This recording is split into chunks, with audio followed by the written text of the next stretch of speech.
The Garden Report is powered by Prize Picks, the exclusive daily fantasy partner of the CLNS Media Network. I wonder who you're comparing Tatum to at this point in his career, and where he's going here, because I think it's Durant. He has this tone setter next to him. Maybe for Durant in Golden State, it was Curry, it was Draymond, and he's just able to go out there and make shots and make plays because you have these other tone setters around him. So that, to me, is where I see him at right now. And it's interesting just because he's slowly starting to come out of that slump a little bit here, which is important because I think he needs to play at a high level in the finals for him to win here. But he's got these other pieces around him that he can trust. And so who does Tatum need to be is kind of the question I'm getting at here, Drew. Like, does it change every night? Does he need to be that scorer? Does he need to be the guy who just does it all and maybe isn't like the big scorer every night? Like, I think that's the question we've been asking the whole playoffs. Like, who is he? Who does he need to be? Yeah, I think he's a tough one to come up with a historical comp for just because of how his career's unfolded. Joining a really good team as the third pick, and I know they weren't this good when he first got in the league, but being part of a good team and one with championship aspirations as the third or fourth best player, and then evolving into the go-to guy on a championship level team. It's just, there aren't that many guys I feel like who have done that. And it's part of the reason why I think some of the discourse around his career is a little bit unfair.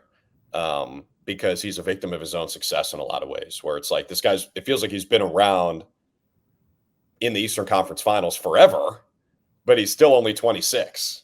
And of course, his age has been a long running narrative. And hey, remember he's 19, or when he dunked on LeBron, hey, remember he's 20. Yeah. But I do think it's actually more important than ever to remember his age right now, because this is the time when your best player is supposed to start winning championships.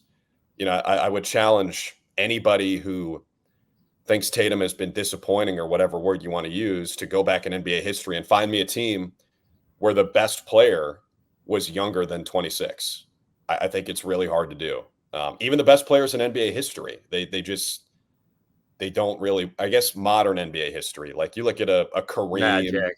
Maybe, yeah, Magic, but he wasn't even the best player on that team. Like Kareem was at that point.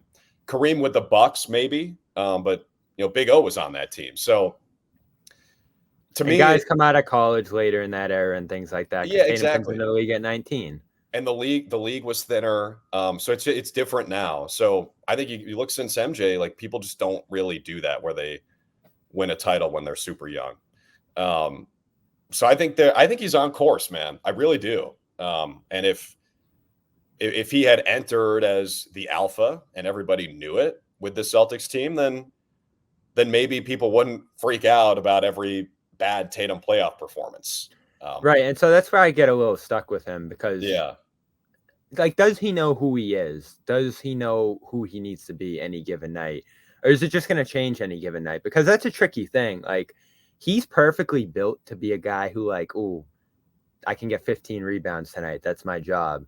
Oh, like the screening, that's my thing tonight. Like, I'm going to go do that. Maybe I'm like shooting 40%, but I'm doing all these other little things. And that's kind of been the story of his run so far, right? Because he hasn't been like a lethal, efficient scorer. But he can score 50 in a game 7. He's capable of that. And 3-point shooting, like, it's not always there for him, but when it's there in droves. So it's not like he's Giannis or Jokic, who are a little more limited from 3. But he's also not like Curry and Durant from 3 either, one of those like elite all-time guys from out there. So like, I think that's the tough part with covering him, is he's always like in a different place. And I don't think we've really ever seen like a superstar who that's their mold. Like, he can do anything on the court and it's going to be something different every given night. But the scoring is what you look at, because that's kind of who he came into the league as and who he built himself as. But it feels like he's kind of moving on from that. Like, unless Brown leaves here down, the next couple of years, or like the dynamic of the team really changes, it doesn't feel like he's the kind of guy who needs to score 30 points a game anymore. He needs to trust and involve his teammates. He needs to be a passer. He needs to defend, and he needs to do all these little things. And unfortunately for him, and I think this is probably the hard part that he's trying to balance right now, you don't get like all the glory for doing like little things or things that maybe don't even appear on the stat sheet. Like 30 points per game is what you gets you the glory. 50% shooting is what gets you the glory here. And maybe that's why he might have deserved the East Finals MVP here, is because like Brown was the tone setter, right? Brown had the big moments. But if you look at MVP as you take this guy off the court, you're losing the most, it's undoubtedly Tatum, just because he's impacting so many areas of the game here. So that's where I think Joe's done the best job this year, is really getting Tatum to like internalize, do everything. Doesn't matter if you're shooting 40%. Doesn't matter if you have 30 points. If you do everything, we're going to be good. And it feels like he's internalizing and believing in that, which is huge. And he did score 30 plus, I think, in 3 of the 4 Eastern Conference Finals games. So, right. And a lot of that was in overtime in game 1. But like, that's the thing, Bobby, is game 1's a perfect microcosm of what you're talking about, where he was not great, scoring the ball for most of regulation. And then in overtime, he takes over, and he's game 7 against Philly, Jayson Tatum. So I think you're right. He's evolved as a player where he's always been this dynamic scorer with a very deep bag, sometimes a bag that we don't want to see. Like, we don't always want to see 10 seconds of dribbling into a step back, which looks really cool if you make it, but is a pretty low percentage shot. We don't always want to see that, but he's always had that. Now it's rounding out his game, better playmaker, doing more rebounding. I thought it was funny earlier this year when you were probably in the scrum when somebody asked him about potentially averaging a double-double, and JT was like, shit, I'm 6'9". Like, I hope I can get 10 rebounds a game. And he's hovering a around. Great rebounder. Yeah. And he when he's rebounding and leading the break, that's when he's at his best and when the team is at their best.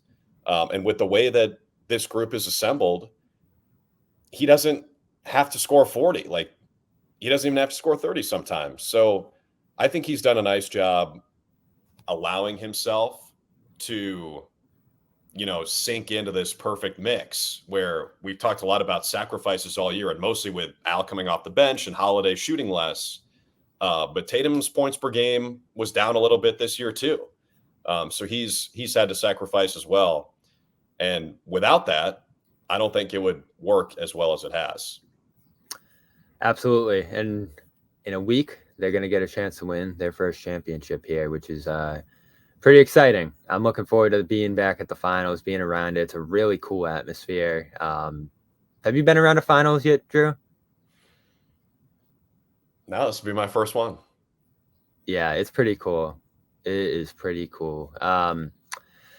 So want to give one more quick shout out here to our sponsor, PXG. Go over there. It's golf weather. It's golf season. Memorial Day. This is the one I want, Bobby. Do I get a discount now? I think this would fit you well, Drew. Are you a golfer? Yeah, I play a little bit. I'll hit the little white ball around sometimes. I actually got the shirt right here. Hold on. You have a PXG shirt? Yes. So this is it right here.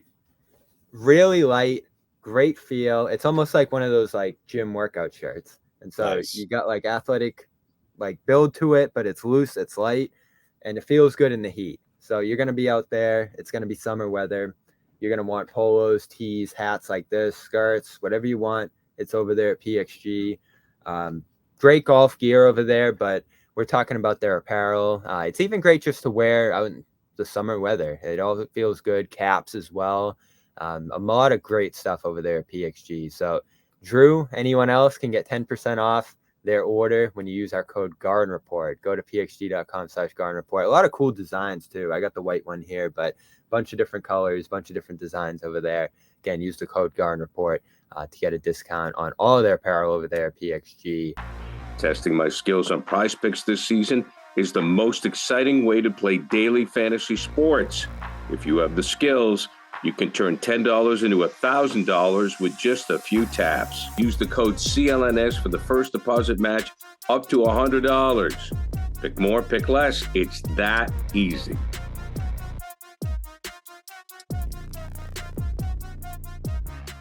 Hey, Bobby Manning here. If you made it this far, you probably enjoyed this video, so subscribe, turn on notifications, and check out our social media platforms at Celtics CLNS.